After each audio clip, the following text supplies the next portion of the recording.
Hey, guy, in the green coat, did you know that the U.S. Constitution created three branches of government? Article 1 creates the legislative branch, read it, yourself. Article 2 of the Constitution, created the executive branch. It's the executive's job to enforce the laws, don't believe me? Go ahead, read it, yourself. Article 3 of the Constitution created the judicial branch, called the Supreme Court. Their job is to interpret and apply laws, don't believe me?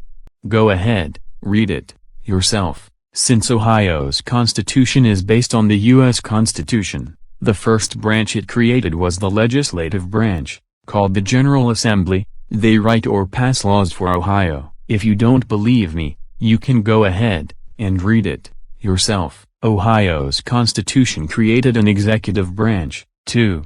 The governor has an office, like a school principal.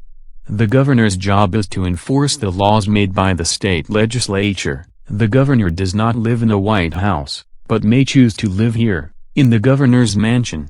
Pretty sweet digs, right? Don't believe me? Look it up, read it, yourself. I love hammering things, so the Ohio Supreme Court building has some awesome public art right out front of the building. That's actually called a gavel, in case you were wondering. The Ohio Constitution created the judicial branch to apply and interpret the laws of Ohio. It, too, is called the Supreme Court. Not very original, don't believe me? Read it yourself. Both the Ohio and the U.S. Constitution provide a framework, or plan, for government that limits the power of the government. We don't want the government to get too powerful. The Ohio and U.S. Constitutions define the authority, or power, of each of the three branches of government. The Constitution allocates, or divides, the power. Again, to limit power, the Constitution includes the Bill of Rights. The Bill of Rights tells what rights the government cannot take away. Again, to limit the power of the government. In America, we believe the power belongs to the people, and they only let the government borrow it every now and then.